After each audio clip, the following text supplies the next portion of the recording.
This is MC Fireside Chats, a weekly show devoted to the outdoor hospitality industry, hosted by Brian Searl and Kara Sismadia. You'll hear from special guests that focus on topics to help your business succeed, all backed by Modern Campground, the most innovative news source in the industry.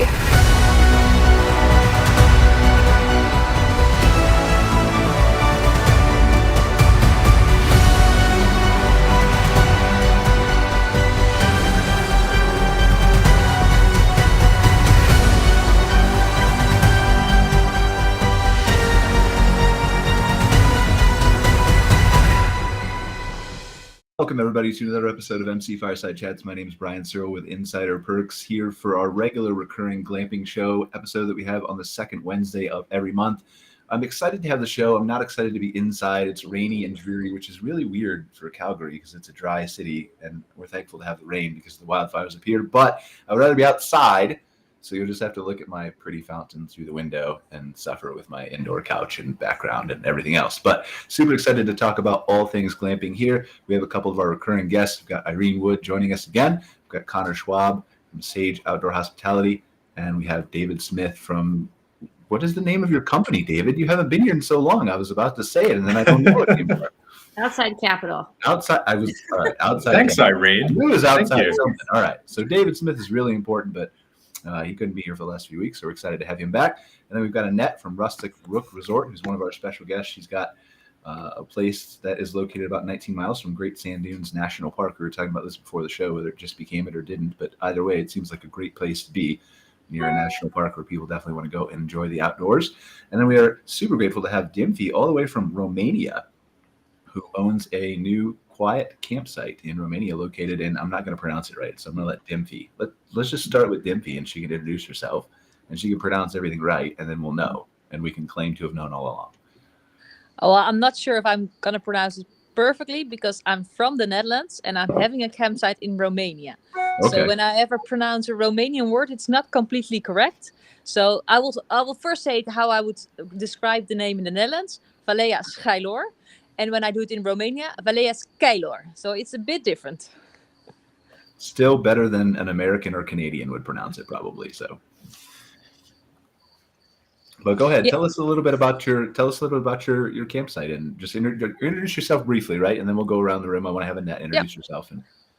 Yeah, I've recently started a campsite in Romania because we moved to Romania because of my husband's work, and it always had been a dream for me to have a campsite. And the first year that we were living in Romania, we went around with a RV to see the places, and in this area we could not find the campsite, but we did want to stay over because it's a wine area. So we wanted to do a wine tasting and stay in this area, the wine tasting was possible, but staying on a campsite was not possible yet. So since then we've been developing it, and it was my dream to have a campsite. Well, when I spoke to local people saying that I wanted to start a campsite, many of them said they didn't own an RV or a tent. So then I also came up with the idea of starting a glamping, and that's really new here for Romania. In the Netherlands, it's well known, but in Romania, it's pretty new. So I started that, and I just put it on booking.com, and within 12 hours, I've got my first booking. So we're very, very close to the capital of Bucharest. Bucharest, that's the capital of Romania, and it's only 50 miles away. So many people that live in the capital come to visit our glamping during the weekend. So it's been a success since we started. I like how you said miles, because I'm still getting used to kilometers and everywhere else. So I looked it up front for the show. It's a nod to all the Americans on the show, right? So I appreciate that. Annette, do you want to introduce yourself real quick and talk about Rustic Rook? Sure, yeah. My name's Annette. I'm with Rustic Rook Resort. We started up in 2020. We're also a Glampground. We're in Moscow, Colorado. And as you mentioned, we're 19 miles from the Great Sand Dunes National Park. So we've got 30 glamping tents. They're kind of just like hunting style wall tents on wooden platforms. They're fully furnished. They're all facing the dunes and the mountains. We're also in the largest alpine valley in the world, San Luis Valley. So we've got beautiful views of 3 different mountain ranges here. So we've been having a great time hosting people since 2020 and hoping for another good 4th season. Can't really complain about views like that for sure when you're going to work every day there. So not at all. Connor and Irene and David. Well, let's let David go. David, do you want to introduce yourself again, since you haven't been on here in a little bit? And then is there anything new in your world, David, since we hadn't had you on in a couple of weeks, that you feel like we should be talking about? Sure. Yeah. David Smith, as Irene so kindly introduced our company, I'm the founder of a platform called Outside Capital, which is an investment management company focused specifically on what we call outdoor hospitality, which we define as spanning everything from glamping to new age campgrounds and RV parks to other more traditional forms of nature-based hotels and hospitality.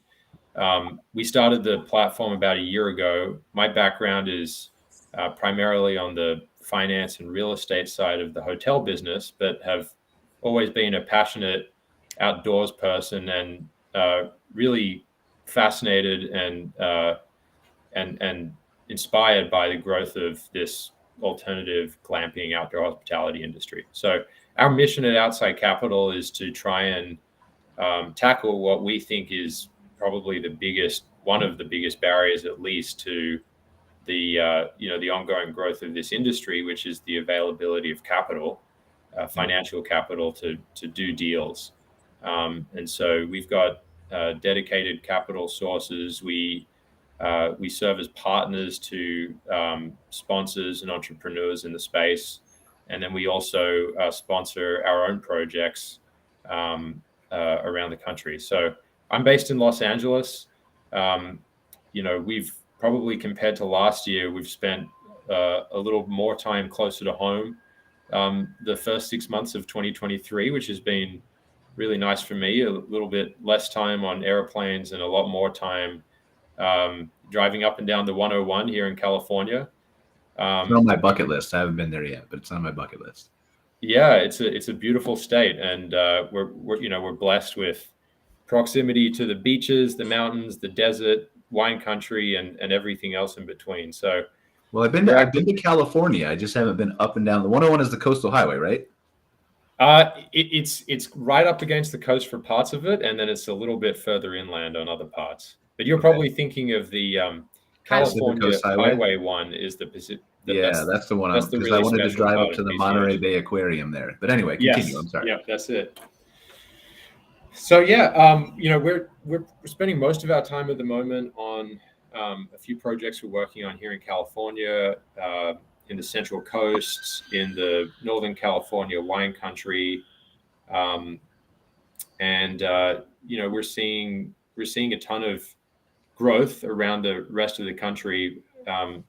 Definitely, 2023 feels very different to 2022 so far in terms of the overall availability of capital, and anyone who's tried to take out a bank loan this year will know that it's a lot harder to do and it's a lot more expensive. So we're trying our best to kind of fill in what we think is a pretty big gap in the market for this sort of stuff, and having a lot of fun doing it. So for sure, I definitely want to deep dive with you in that a little bit later in the show, especially since it's been a couple months since you've been on, and just see how that climate has changed and what what you feel alternatives are for people and how your firm is helping, for sure. I want to make sure we give our special guests enough time here in the beginning too. But before we do, Connor, Irene, is there anything on your plate that's come across your desk from a glamping perspective that you feel is, we have to talk about this, we can't miss it? Connor, I'll let you go first. Age before beauty.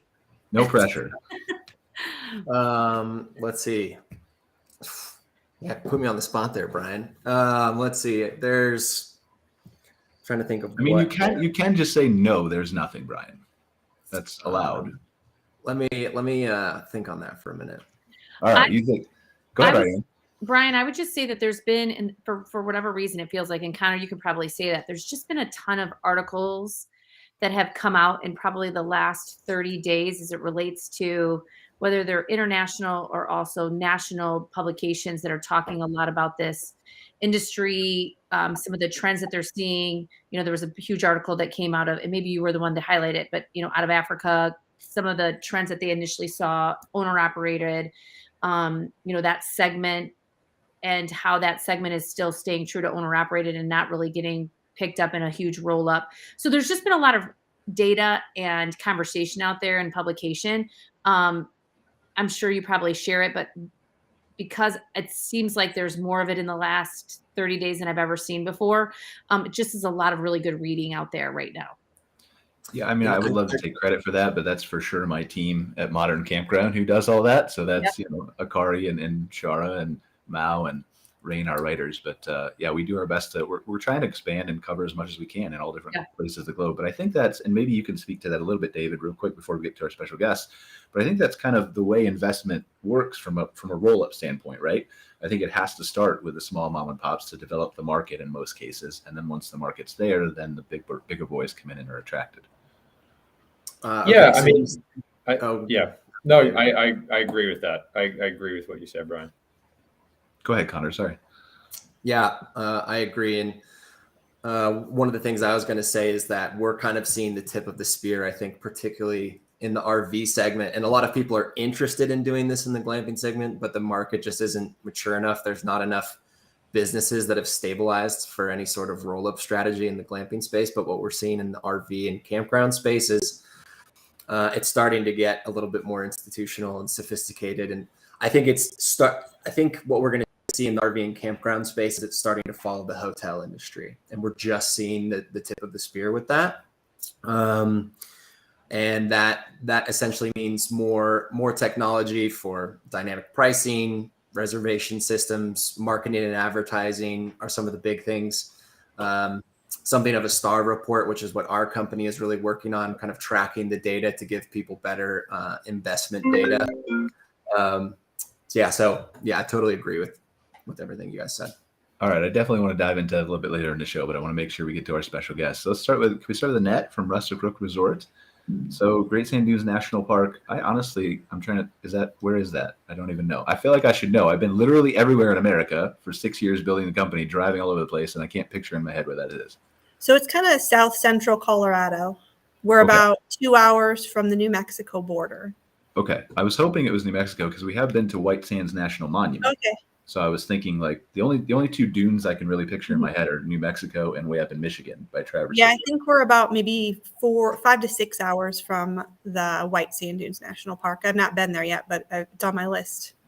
Yeah, I took my stepdaughter there years ago to go sledding down the dunes. It was great. Yeah, and we do that here too. So that's another thing. We rent sleds out.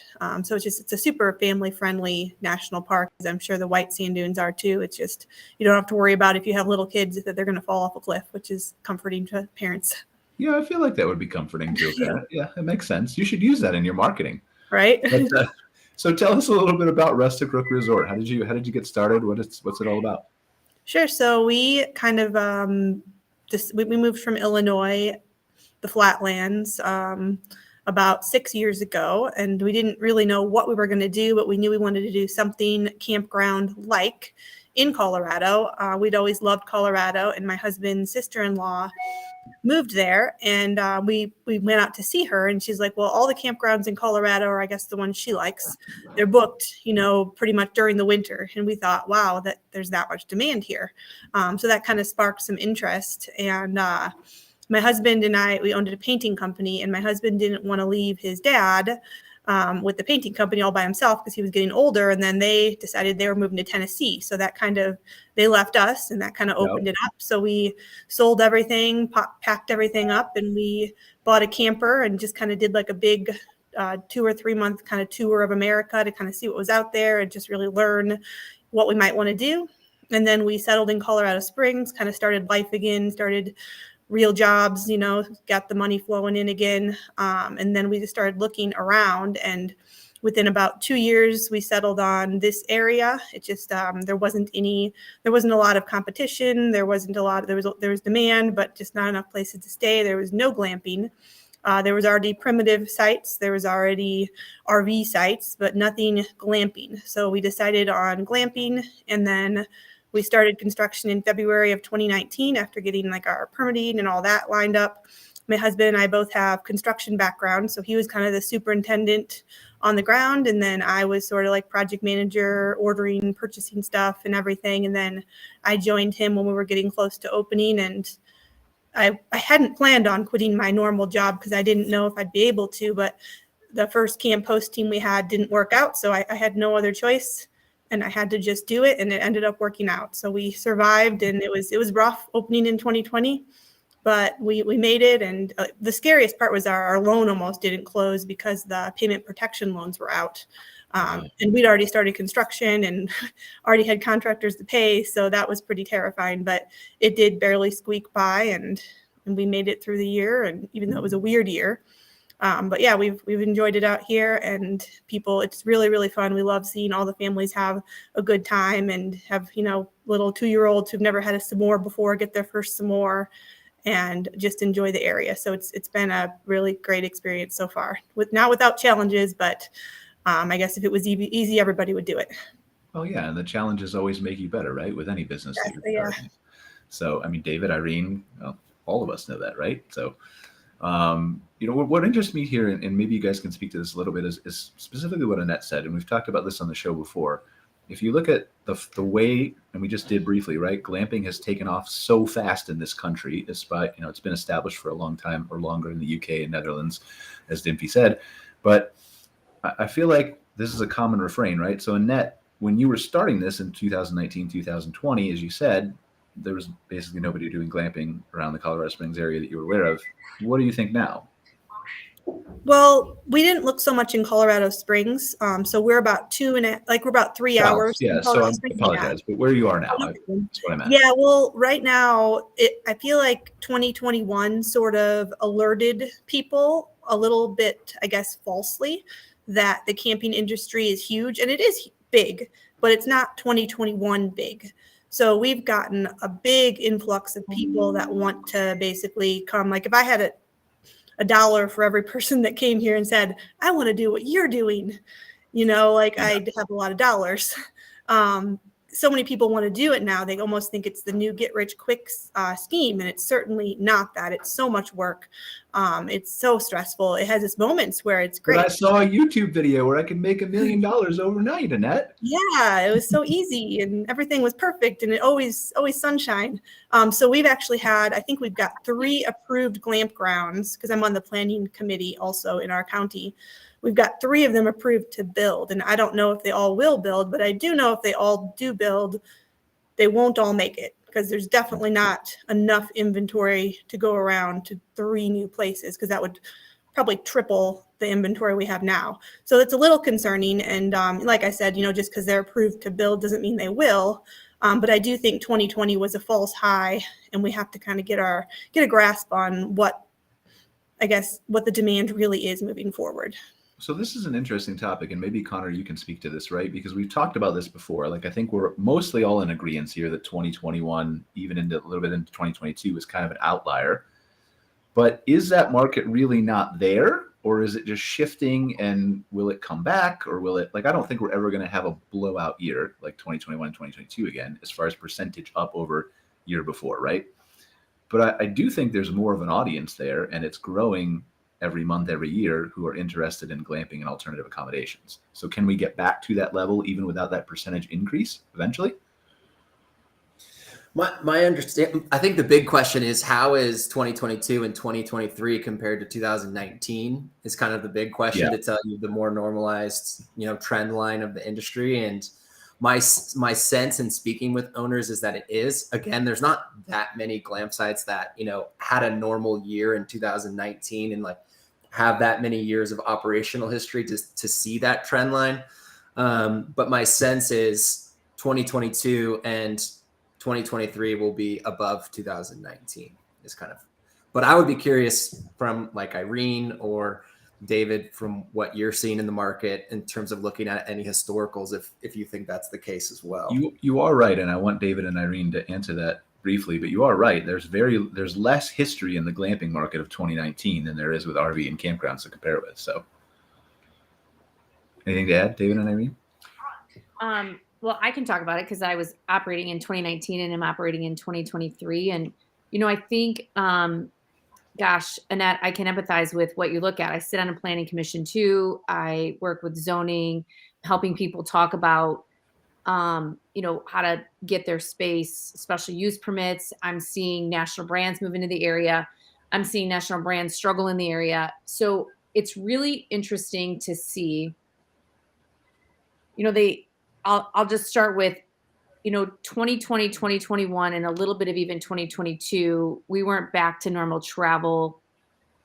People were still keeping their kids from school. You had a longer travel season. I think anybody that sits in seasonality is looking back at the seasonality and occupancy rates that they saw 2019, right? The typical, like I'll use Michigan, for example, there's absolutely zero limited travel in April, May.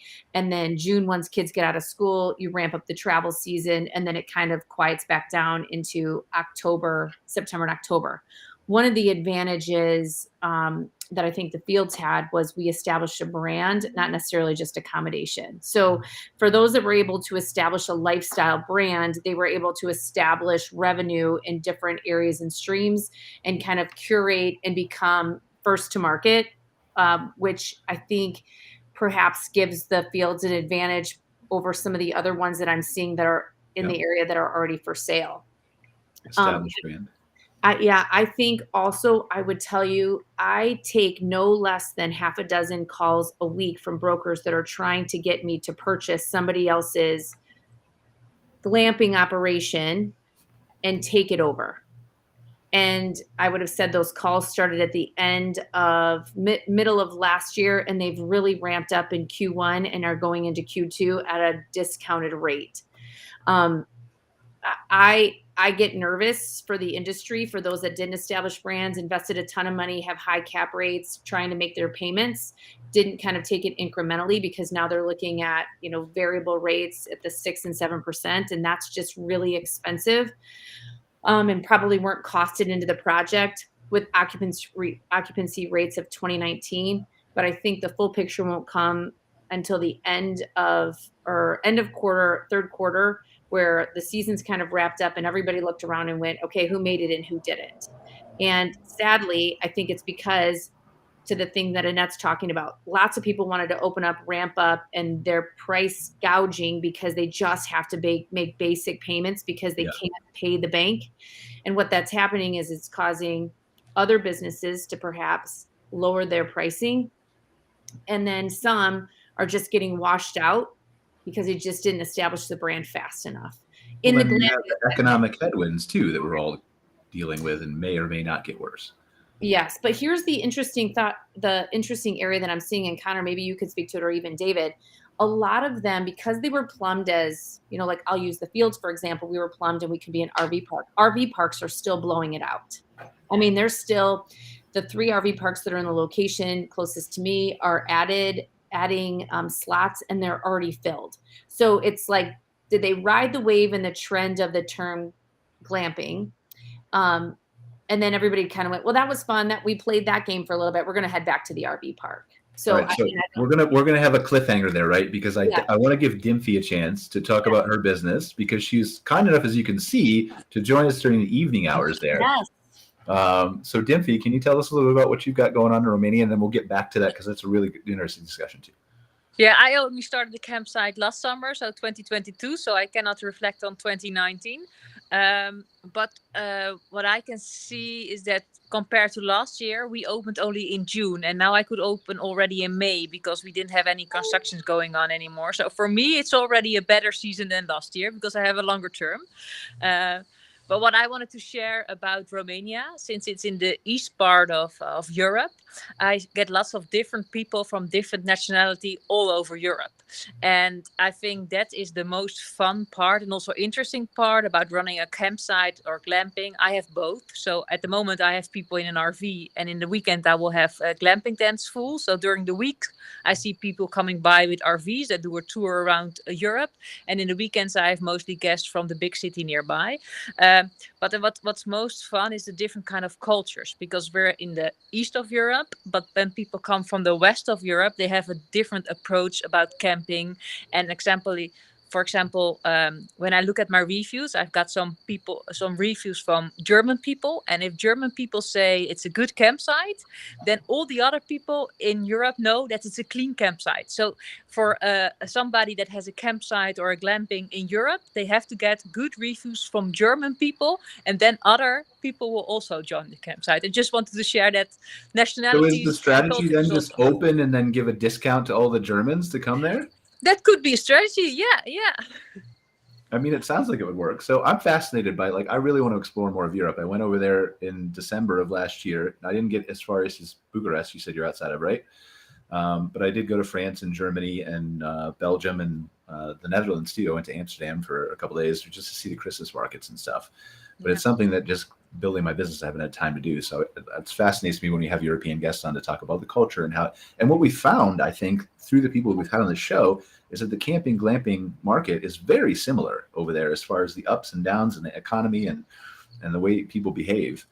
So I'd love to hear more of your take on, have you done a lot of research on the differences between the States and over there, or? No, not the different countries, but I mostly compare what I see in the Netherlands. Like in the Netherlands, if you have glamping, you really have to have a tent with a kitchen, with a shower. That's called glamping. However, Romania being on the total other side of Europe, if I have a tent with a bed, it's already glamping. So it really depends if you're on the west side of Europe, how far it's been evolved compared to the east side of Europe. So you see, I think also Romania is a neighbor country of Moldavia and Ukraine. With the war in Ukraine last year, many other campsites saw a decrease in visitors because it's so close to Ukraine. Since I started, I didn't see that going down. So I think, yes, in general, you see the same picture in the Netherlands, Belgium, France, and Italy and Germany, because those are countries that have been there have been campsite and glamping for a long time. But the countries around it, they have more ups and downs and differences within the countries. But this is just primarily, I think, an establishment thing is what you're saying. So the longer it goes in Romania, the more it will catch up to the West might be even further ahead then, right? But from a time perspective. Yes, exactly. Okay. Guys, any questions for Dimphy? We've got a wide open resource here for Europe and Romania. I think it's fascinating to do some comparisons to. Connor, David, Irene, Annette, even. You're just gonna what are you finding? What are you finding that guests are most excited about, or if you were to redevelop your property now that you have a season under your belt, is there anything that you would have changed, like with bathrooms or with food or anything like that, or amenities? Yeah, what I find is that my facilities are good. People are surprised how good it is. However, it's very hilly because it's in a wine area. And I want to have flat spaces. But when I try to explain that to the local people, that we need RVs and I need to have like flat spaces for the RVs to park, they really didn't understand. So I tried it this summer again, and now I have some flat spaces, but they are too small. So when people come with an RV, they still park it on the not so flat spaces to get them flat again. So that's something for next year. I want more flat spaces so that I can have more RVs, but also the climate change is really noticeable here as well. I have a drill in the ground that supplies me for water, but it's just not enough for when my campsite is completely full. So I try to get a connection with the water company, but also the water company doesn't always have water. So the village near my campsite sometimes for 2 or 3 days doesn't have water. So that's also something for next winter. I need to prepare to have more water and to see how I get that. Now, when you talk about the paved campsites and getting approval, this is what it sounds like, right? Is that a planning issue? Is that you have to go and convince them, or is it? No. I have a local mayor and he likes everything. He's fine with everything. Also, I don't have to pay tourist tax in the village. The local council can decide. And in this village, we don't have to pay tourist tax. So I'm really happy with that. Be careful. Everybody from America is about to come over there and open a glamping place. Yeah, they could. Well, it's in Europe, so Americans are not allowed to buy land, I think, in Romania. So okay, that might be a bit then. All right. But no, if I tell the local workers that build everything here, they don't understand why I want it flat and how how large it need to be. So when I ask them to make something of beton or cement, they can do it. But when I just ask them to make the ground flat, they don't understand why and how big it has to be. So that's something I need to spend more time on for this winter. Where do you see yourself, like in an ideal world, being in 5 years with your campsite? Well, at the moment we have 30,000 square meters, and I have only like 20 to 30 guests, and that's what I like, because I want people to have privacy, and that is also calm, and people can really relax. So I don't think I want to change that much. I just want to be more flexible in having different kind of customers. As I see it now, the weekends the glamping tents are full, but during the week I would like to have more people with RVs or with their own tents. So just the flexibility to get more different kind of guests, and in the end more guests. That's what I would like to see in a few years. Awesome. Well, thank you. And please feel free to stay on if you want, or you can leave because it's late at night. It's up to you. But the last question I want to ask you before you go is just, and I'm trying to pivot back to the discussion we had, right, with finances and the change in behavior and whether businesses are going to succeed or not. Have you seen that kind of economic climate over in Europe as well? Yes. The inflation is really, really high, and especially in Romania. If I look at the local economy, the differences between the people that have a normal job and the people that have like a good paying job is only increasing. So the kind of project that I'm doing now will become less and less affordable to the general Romanian. And I try to invest as much as possible in local people, but I see the gap growing. And I hope if I maybe ever need to leave Romania, or if I need to sell it, I would like to be able to sell it to local people that can then take it as a business. But it seems more difficult. All right. Well, let's open this store, guys. Irene, I think pitched. Do you want to repeat your question, Irene? Just to David and Connor, you'd asked them to weigh in on, I think, the people surviving through September, I believe. Well, not that's the doom and gloom. No, but I wondered if, they're seeing some of the same things that I'm seeing, or getting approached. I mean, again, maybe it could just be the natural volume of glamping operations have kind of come to the 3 to 5 year time horizon where people are wanting to figure out what their exit looks like. Or are you finding those that were like, hey, listen, we did this thinking that from a financing perspective, we were going to do it, with a variable rate. And now we're sitting in a position where just the numbers just don't make sense like they did in 2018, 2019. We're getting ready to, unload and move on to something else, another investment that may be, owner operated is a little bit of a different investment than perhaps somebody who looked at it as if it was a financial investment. Yeah, I mean, just to add my 2 cents to that topic. I mean, there's so many layers to that, Irene. There's interest rates. What do you do if you're in a floating rate loan? And it doesn't really matter where you are in the real estate world. Even in multifamily apartment buildings, which have long been thought of as the most blue chip, rock solid food group in the real estate world. Plenty of folks in that business have been, kind of blown up really in the last year because, businesses were over levered, rates went up, and, people can't afford debt service anymore. In the hotel industry, it's the same story. The fundamentals in the hotel industry are still really strong. Travel is looking good. There's real constraints on new supply now. But again, that doesn't really matter if, your debt service costs have doubled or tripled just because you were on a floating rate loan and you had too much leverage. So I think there's some element to what's happened in the world in the last year that's sort of affecting everyone in this, real estate ecosystem, regardless of whether you are, glamping or camping or hotel or whatever. In glamping, there's other layers to it.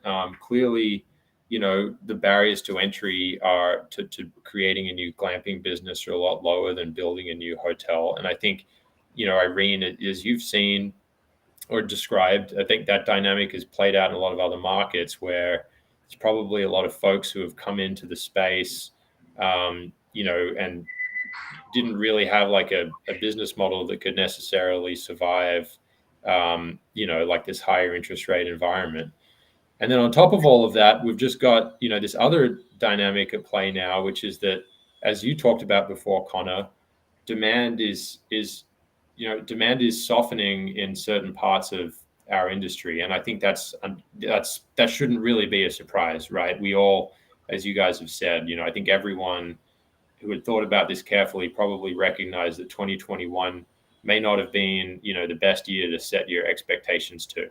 So I think there's a lot of, we are at an interesting point now, but I think from my point of view, it's kind of the same thing that I've been saying about glamping for probably 2 years, which is that this space is new. There's a lot of really fantastic reasons to be excited about it.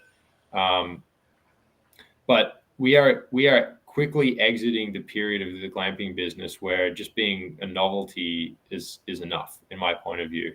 And I think the folks that are going to succeed from here on out are the folks that are building resilient businesses that are, built for a normal cycle and not for, the kind of sort of feverish and hopefully once in a lifetime type situation that we're all living in 2020, 2021.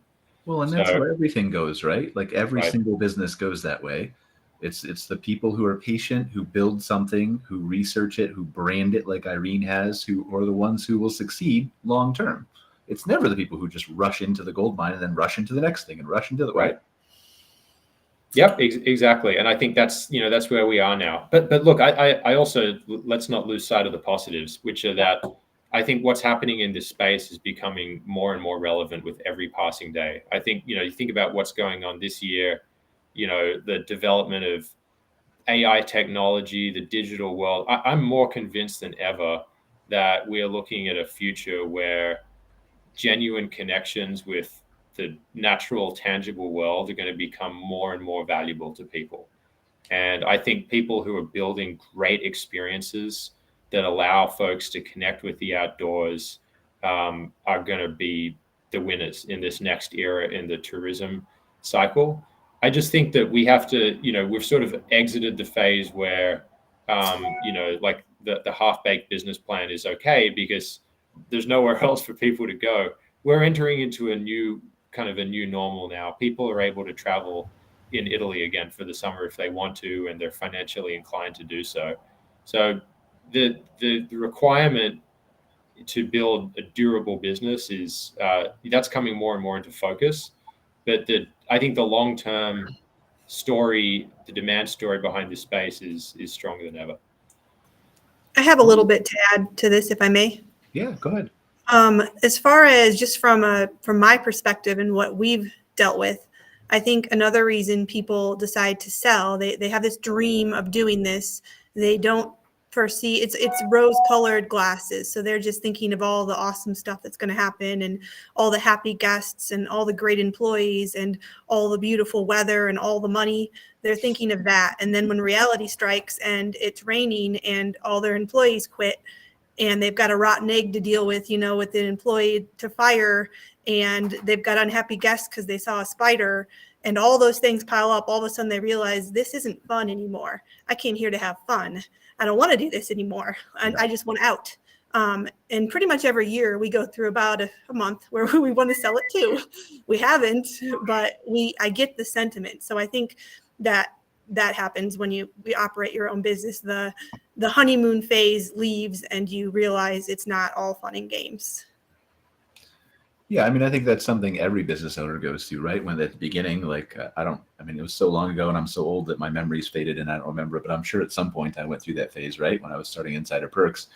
But that I think everything's going to be perfect because that's what you see on, Instagram and social media and YouTube and everywhere else. Just start a business and all of a sudden you'll have a private jet and everything will be wonderful and you'll make millions of dollars and it's for the very reason that we talked about before. It's not all roses. Like it can be at the end or even a lot of the times during the path, but you have to be willing to take the punches along with the roses.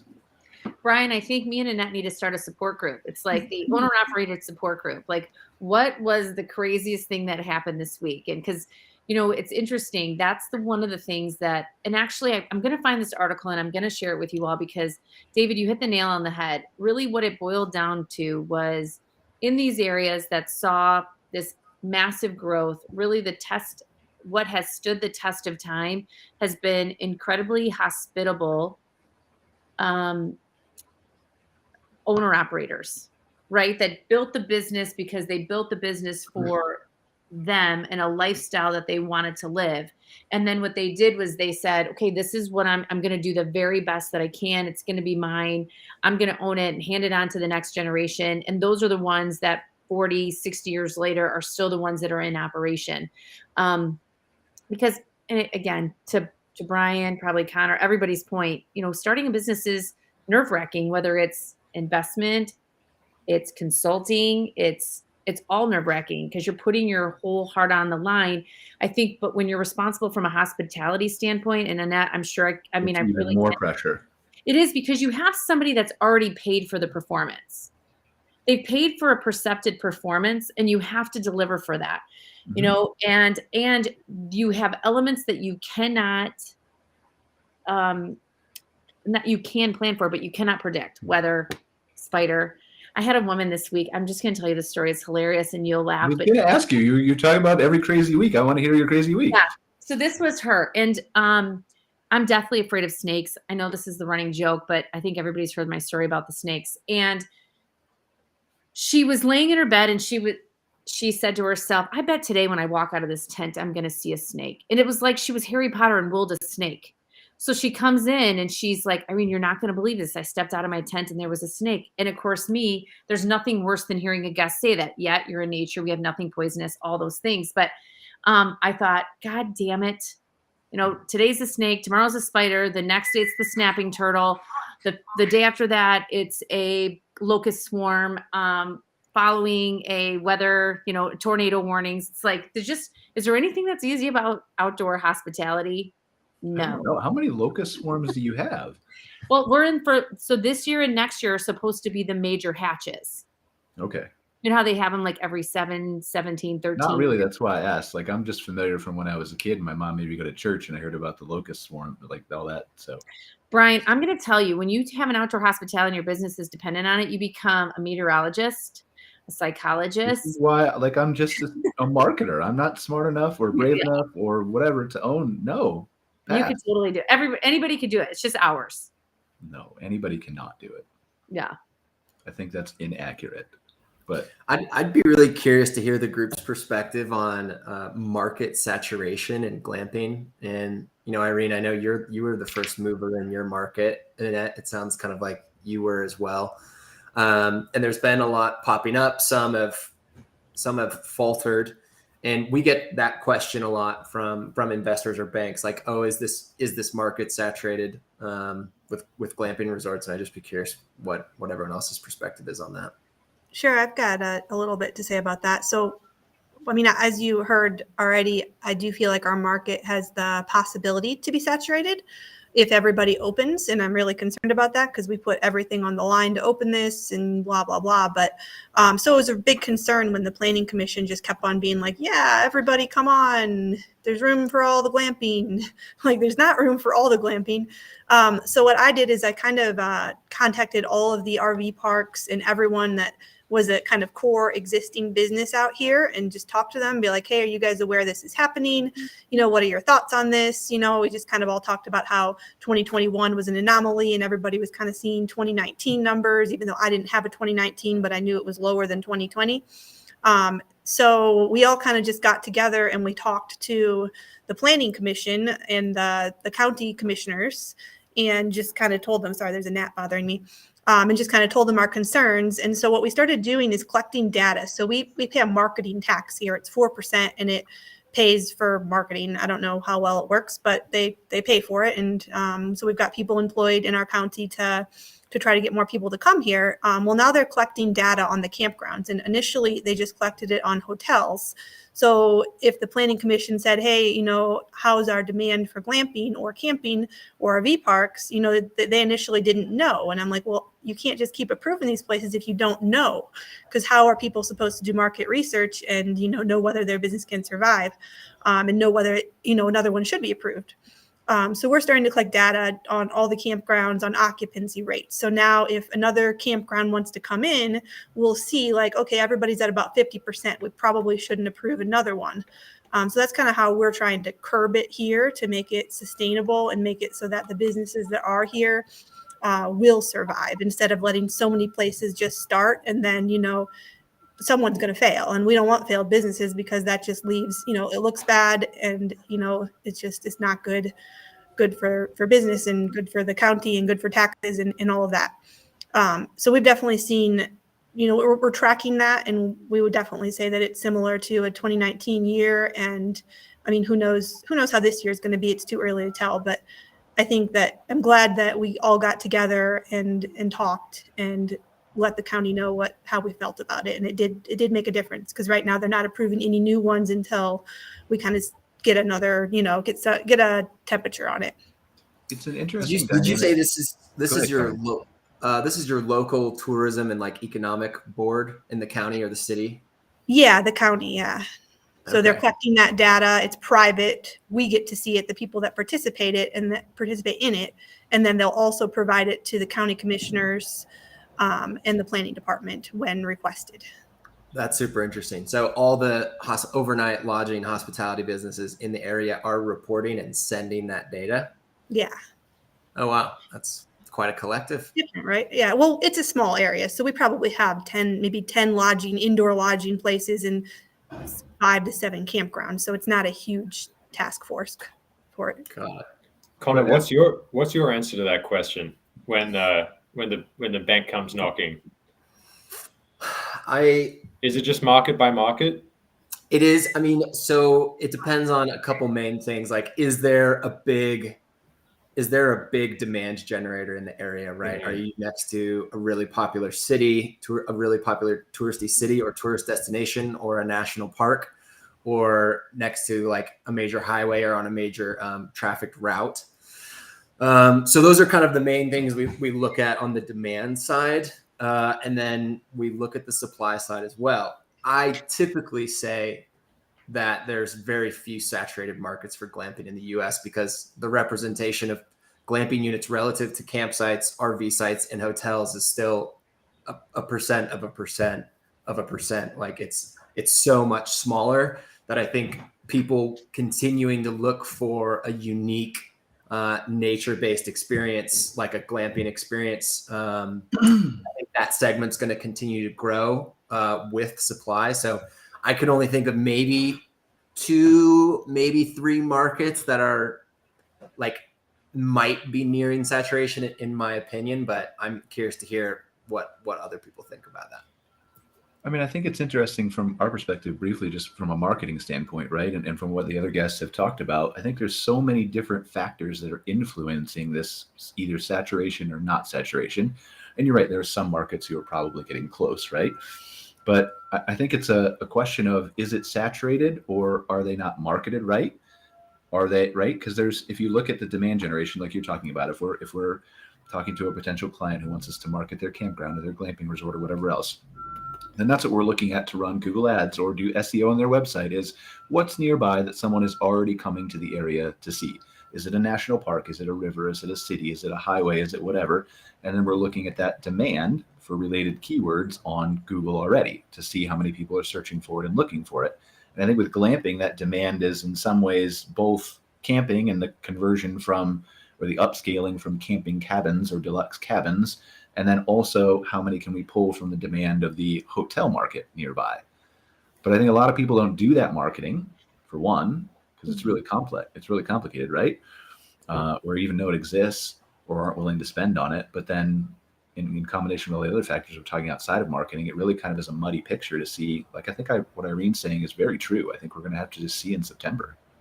Yeah, I'll give you just a couple tidbits. So in South Haven, in our area, we pay a VAT tax. That VAT tax goes into, it's 5%. It gets pooled with all the other accommodations. There's no exclusion. If you have 9 rooms or more, you pay a VAT tax. So we have access to a lot of that data.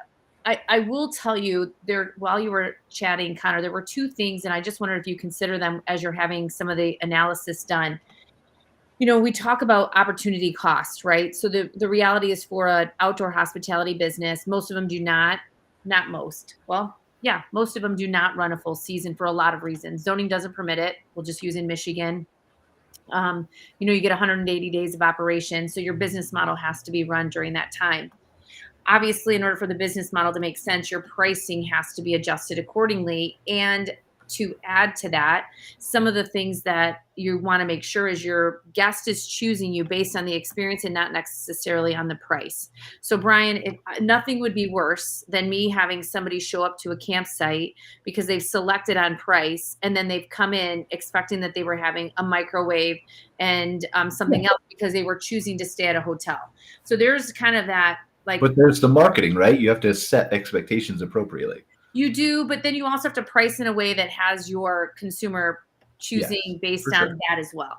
So I think I'll use just kind of in terms of marketing, and Getaway's not here, so they can't represent themselves, but I'll use Getaway as an example because they're 15 miles from us. And, their team, when you grow up in an area and you're very familiar with the area, oftentimes you work with some of the people that are running some other businesses. So you're just intermingling and talking about business.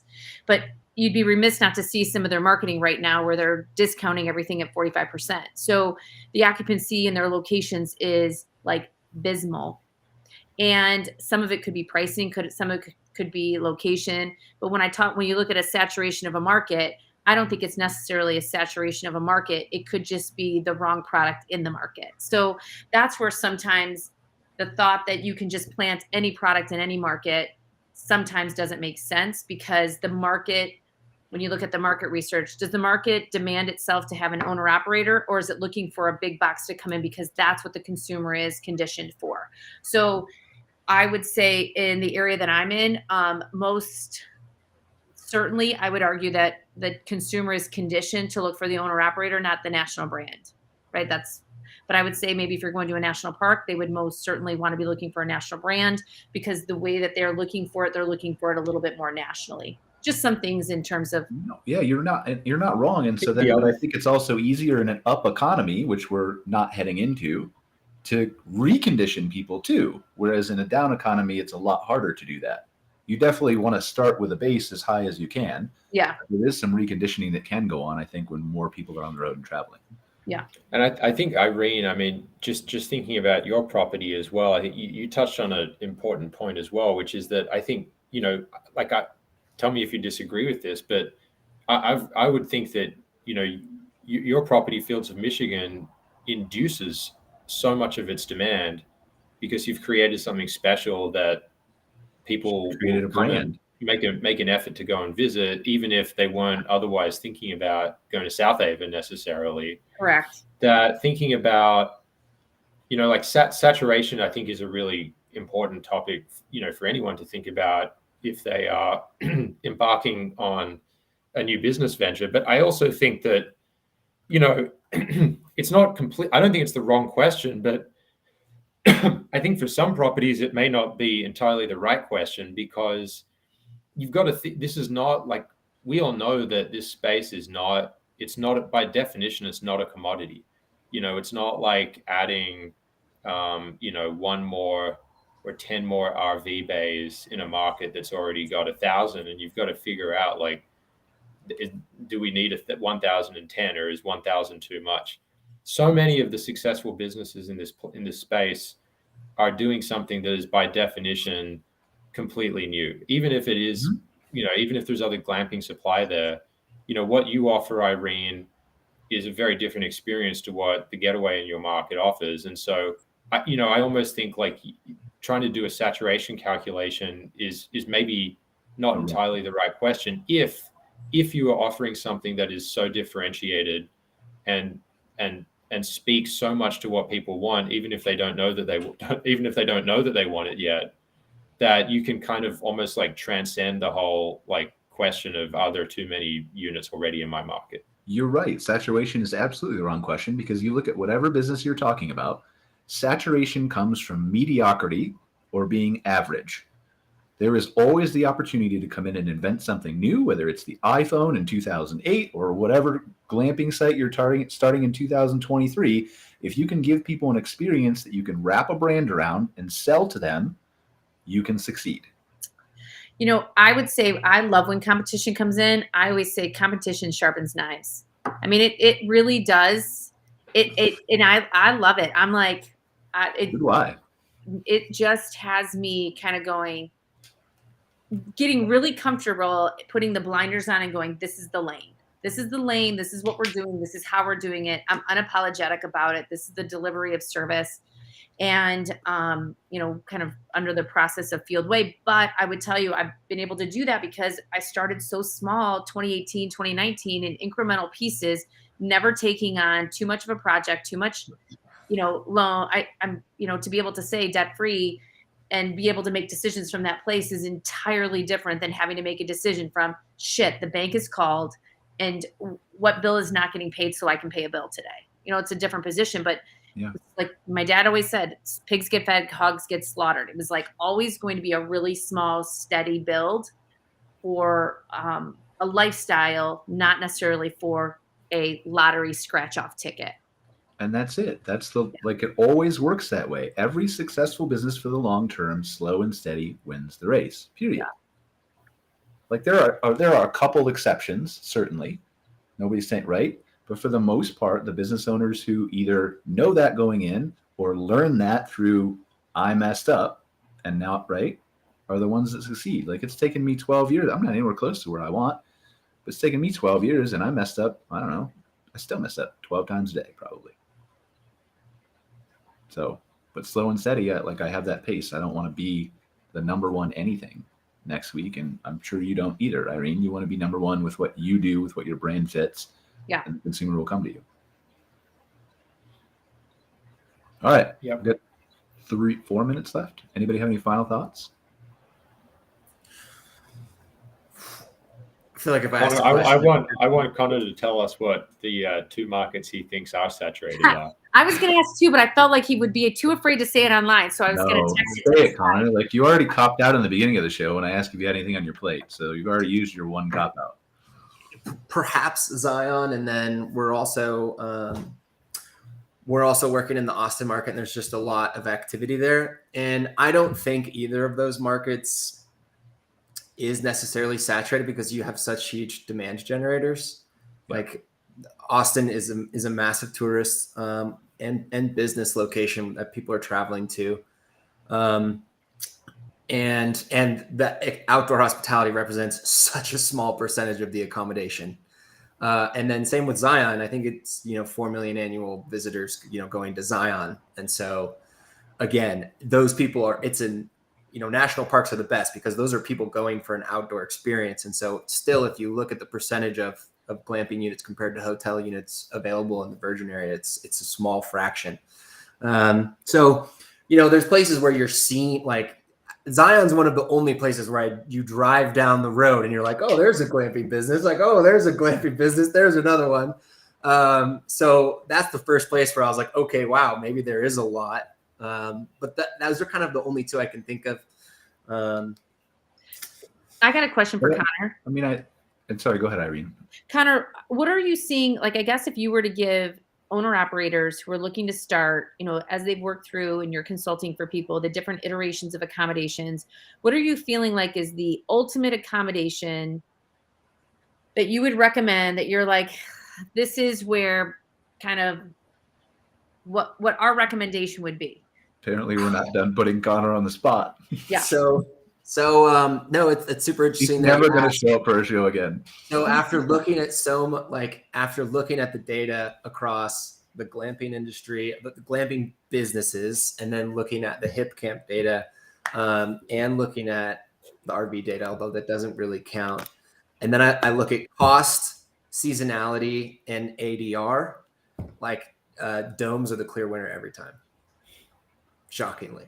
And there's very few notable businesses. None of the major brands are really using them at this time. So it's really interesting because they represent a very small portion of the glamping units available in the market. But that's why I think they're successful. We just talked about mediocrity average. So when everybody has domes, it's going to be something new. Yeah. So that's if I was starting a business right now, I've looked at enough data where I would just feel so compelled to use those, just because every market I look at, or like every data set I look at, it's always in the top 2 or 3 units. And it's most of the time they're super cost effective. They typically can have high R values or can be left up year round. They have high snow ratings, wind ratings. And that's true. That for sure. Yeah. So yeah.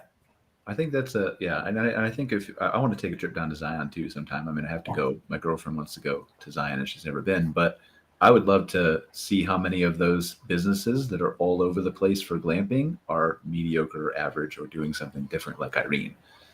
And then again, I think some of those are probably not going to make it as long as they think they are, or they did think they were in 2021, 2022. So, but it's definitely interesting. I think I would love to dive into the saturation. I really appreciate you bringing that up, David. That's a great thought. Just that's kind of the wrong question. And I think there's so much to unpack there. We could probably do a whole show on it. But does anybody have any future or any final thoughts here before we wrap up? We got a couple more seconds. I just want to clarify. I don't think it's completely the wrong question. I think everyone has to do their homework on supply and demand. Everybody but it's always it's a balance. And I think that, like you think about the other thing I'll just add on to what Connor said is that I think like this is kind of a lesson from the hotel industry, I think, is that, sometimes as a hotel investor, you can look at markets and say like, geez, I mean, there are so many hotels that have opened there in the last couple of years. Look at Nashville, for example. But I think you also have to be careful. Sometimes the supply story is kind of like the most interesting thing, but sometimes like it's the second most interesting thing behind the demand story. And like, again, Nashville is a great example for that. The market is completely changed and it needs a lot more hotel rooms. So I think, in this space, I think you have to think about those sorts of questions as well. You can't be completely blind to it, and you can't be I don't think you can have so much hubris as to say, like, what I'm doing is going to be so different that I don't care. I'm indifferent to the competition. Yeah. But I do think that I think that it's actually important to have a little bit of hubris in this space, because if you don't think that what you're doing is differentiated to everyone else, like you should probably go like build some apartments or something instead. Like just go play that game of like supply and demand in another industry. I think what makes glamping special is that it, like by definition, the people who have built great businesses in this space have done stuff that is differentiated and kind of like, incomparable to the competition. So I want to clarify. I don't think it's the wrong question, but I think it's not the only question. And that's it. And admittedly, I've raised it wrong too. So I appreciate the clarification. I think it's just there's a danger with any question, whether it's saturation or marketing or finances or whatever, of stopping with that generic question and not digging into the 10 that are sub questions underneath it. Right. Yeah, and I think maybe to build on what you're saying, David, if you could identify that there is a market that's underserved in terms of supply, at least in the short term, it's a lot harder to miss, right? It's a lot harder to mess that up.